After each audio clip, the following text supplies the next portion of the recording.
How we doing, ladies and gentlemen? My name is Wolf, and this is going to be the second half of the impressions video, the first impressions video that I did on this. I'm going to cut it up and make a separate video out of just my thoughts on Galeshot, because some people might not make it that deep into the video to the point where I'm like dissecting this and breaking it down. So I figured it would make its own good video as well, and I'll leave it included in the full first impressions as well in case you want to watch that. You can also just watch this separately. So yeah, that is the intro to this. Hope you enjoy my thoughts on Galeshot. Take care. Okay, I'm going back to Ranger. I need to see more of those. One more. I don't want to run this one more time, and then I'm gonna break this down further. Alliance. The Galeshot. Okay, yeah. So pulls it out of thin fucking air. He has a see, he has a sword equipped. This is what I mean. So it's gonna be sword, axe, second set great sword, and then you just whip the bow out of thin air. So does his sword disappear off his side when he pulls it out? Galeshot. It does, okay. Notice how it does like a sword pull animation as well? So, yeah, it's a weapon kit, basically. Manipulates So yeah, this is what I mean. It's like, it looks dope, sure, but you can't skin it. You can't change the looks of it, you can't do anything with it, so kinda sad about that, but, I mean, you win some, lose some. Gales. To strengthen the power of their bow, draw your cyclone bow. It's basic auto attack. A testament to the magical abilities. That's the supersonic one. With your cyclone bow summoned, gain feathers over time. This is a good testament, however, to the fact they're finally adding ranged things to Ranger. So there's hope that we might get more ranged stuff eventually. Kind of a shame they went more bow when you could have gone pistol or rifle, but I've beat that fucking horse to death. So, I don't know. I feel like the design they've taken Ranger in as a class over the years has been weird. I mean, I can understand they're trying to do, like, a unique thing with it, but phrasing it as, like, the ranged class, and then having, what is this now, the 4th elite spec be the one that really invests in range? Odd choice to me, because we got, what, Druid? Then we got Soul Beast, and then we got Untamed. And Soul Beast had the ability to play Ranger with, like, Longbow, if you forcibly made it that way, like I did with Sikkim Soul Beast. And then the Longbow Ranger with Untamed is also not the way they intend you to play it, but it works. And then Druid, back in the day, with the Entangling Roots, that like you would hit your point blank shot. You're an OG Ranger main if you remember hitting someone with a point blank shot, and then the Entangling Roots would like grasp them and they wouldn't be able to break out of them, so then you could hit the full rapid fire on them. You're an OG Ranger main if you remember that version of Druid, before they changed it to a full dedicated healer. But yeah, the fact it took 4 elite specs for them to actually give you a ranged thing is a move. Use these feathers to bluster your enemy, firing 3 arrows rapidly at your target. Okay, so it looks like we have default auto shot. Feathers to bluster with your cyclone bow summoned. So I'm thinking you press T, you pull the bow out, you then gain your feather mechanic, which will be over top of your health bar. Gain feathers over time. Use these and it says over time, so it's probably not as a result of hitting something with the auto shot. To bluster your enemy, firing 3 arrows. And then you'll spend them. Will it be each one has a feather cost per arrow or per ability? That's gonna be where it's interesting. Is it gonna be like, oh, you get 5 feathers, each ability costs 1 feather? Because that's just Necromancer's soul shard mechanic from the spear, ripped and put onto a bow, basically. Rapidly at your target. Evade backward. Because yeah, if each of those costs a feather, then that could be a little tragic. This is Shortbow 3. Shooting a hail of wind and arrows, crippling your would-be assailant. I mean, the animation looks cool as fuck. Like, I love that. But yeah, crippling. Literally crippling. That is Shortbow 3, dude. The animation looks dope as fuck, sure. But that is literally Shortbow 3's evade. Use your supersonic arrow. That is Untamed's multi-shot animation. Bursting forth with the power of the wind, dealing heavy damage. That's pretty dope, though. So yeah, literally dealing heavy damage. That's Untamed multi-shot. So I'm not arguing, though, because I love this animation where they pull the bow sideways and do, like, a massive arrow from it. So really think that should be used a whole lot more often, so I'm glad it finally is. It's just, like I said, you can't skin the bow, so it win some, lose some. And finish off your enemy with a This is final dope, though. blow, leaping back with a flourish of arrows. As your enemies fall, 3, 4, let the wind 5 carry arrows? their last breath away. Okay, that finale is sick. I'm not gonna lie. They knocked it completely out of the fucking park with this Leaping one. back with a flourish. Because now imagine your ranger with your transmog pulling this shit out and then just and spinning in the air. With a final blow. Okay, now the real question, it doesn't show. Does it lock you into place? And finish off your enemy with a final blow. Because they aren't leaping moving, back right? with a flourish of arrows. As your enemies fall. If that's an evade frame in the air, then because this is the thing, is like, now when you go up into this, is your hitbox up here or is your hitbox down here? Because if your hitbox is down here, you just get hilt bashed and cry. Like, that's, yeah, we'll see. Because if you go up here and you're evade framed, then you guaranteed get the animation off. But then that means you have 2 evades. You have evade on, I'm gonna guess 3, which is the short bow dashback evade. And then if this goes into an evade frame as well, that'll be even more interesting. But then on top of that, if you go up into the air, if it adjusts your camera as well, and you're playing action camera, you then have to retarget as you're in the air for the arrows to follow, which is a little finicky, depending on how it'll do things, because it will probably pull you up into the air. But I don't, is there any other things that do this? Like the Revenant, like slam, comes down out of the air, and if you're in action camera, your camera goes up a little bit higher and then slams out of the air, but then you're coming down, you're not going up, right? So it's interpreted a little differently here. Because this is the thing, is it doesn't look like you can move during this. So if you don't get an evade frame during this, you have to use it very, very carefully or sparingly if you're going to use it in PvP or even in PvE, because if you use it in a very bad spot, you're going to get chunked for this because they're not moving with it. You might be able to move with it. I hope you can, but we'll see.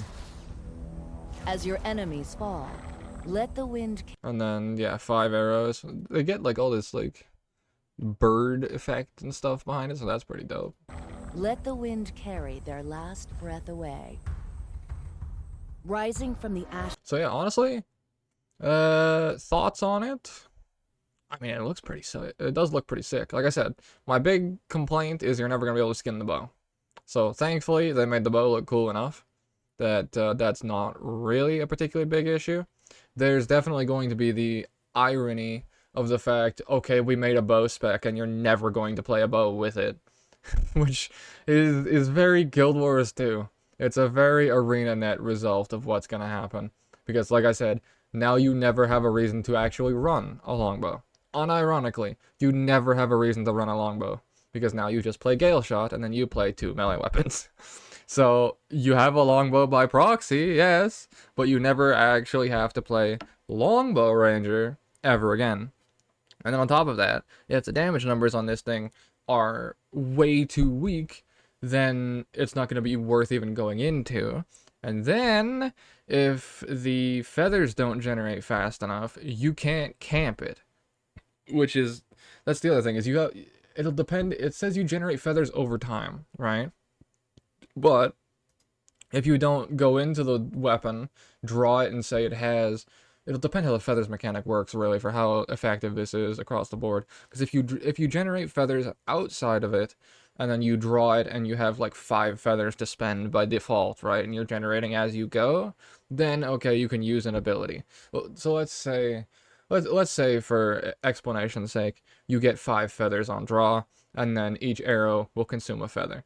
That means that you can fire the triple shot, and then you can fire the single big shot, and then you can do an evade, or you can do one big jump in the air to do the 5 arrows while you're generating in the background. Auto shot probably doesn't take any feathers, and then you either generate from auto shotting, which will probably be a talent, or you'll generate by proxy just by doing it over time. Then you drop out, and then when you switch back in, you'll get 5 back.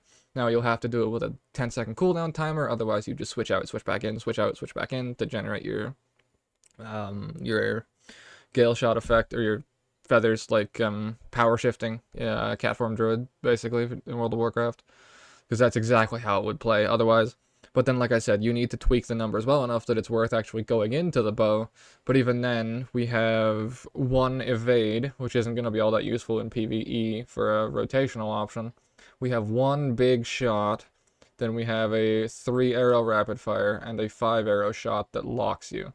So the way this would be used would be, I can't get to the boss right now. I'm going to switch into my Cyclone Bow, fire the triple shot while moving, because keep in mind, this might lock you in place. So if this locks you in place, you're firing the triple shot while moving, and then if this locks you in place as well for the big fired shot, then you might go for that with like a pierce on a lot of enemies. But yeah, you would switch into the bow, fire the bow, and then fire the 3 shots while running at something. You would spin your camera backwards and about face evade with the evade to get closer to the boss. And then you'd get back to the boss and immediately drop out of the bow. Which, at that point, you're then back to Maul, Hilt Bash, Maul, Weapon Swap, Axe 5. Repeat until boss runs away again. Pop Cyclone Bow, repeat line of auto attack, 3-arrow, about face evade to get back to boss. And at that point, all you're really getting out of this is just a little bit of uptime when you can't functionally reach the boss. That's the problem with like ranged weapons in Guild Wars 2, is that since you're playing literally in the bubble, or in the, what the fuck's it called? It's escaping me. Not kill zone, buff ball. That's what it is. Since you're playing in the buff ball, which you need to play in by proxy, because then your combo fields, or you're generating stuff off the combo fields, like Axe 5, for example, is generating fire effects, or all of the fucking healing balls if you're playing with a Guardian, or any of those sorts of things. You want to be stacked to be gaining your might buffs, to be gaining all of this, which then means using a ranged weapon is pointless because the stack is underneath the boss, right? So there's no point in being away from the boss because you're missing out on buffs and damage at that point. And then, like I said, because of the feather generation mechanic, camping the bow is a whole question. And then if you're trying to get back to the boss as the reason to use the thing, then using the side shot here, if this locks you in place, is detrimental to getting back to the boss. This is like the one that would be okay to use because it's one big power shot, so you can fire this while running towards the boss still. And even then, that would probably be your rotation, is you would use auto attack, auto attack, auto attack, multi-shot, so 3 arrows, and then you would fire your one big one, and then you would about face, evade to get closer to the boss.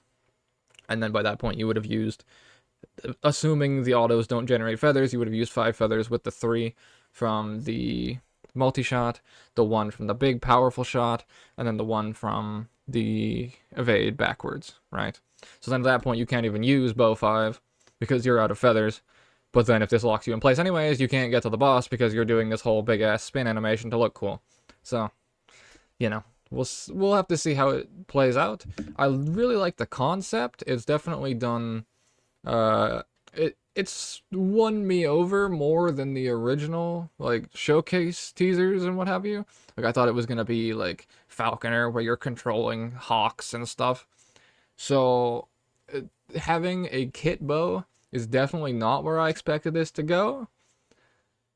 But it's gonna be interesting. I'm definitely gonna play it for sure. I want to experiment with it and mess around with it, but I am kind of laughing at the resulting effect of how this is going to play out, because there's a big difference between what you want to design and how players will use it, and that's gonna be the unfortunate part of what happens to Galeshot, I think, is that it's designed to be used as a ranged weapon, maybe a ranged kit, obviously.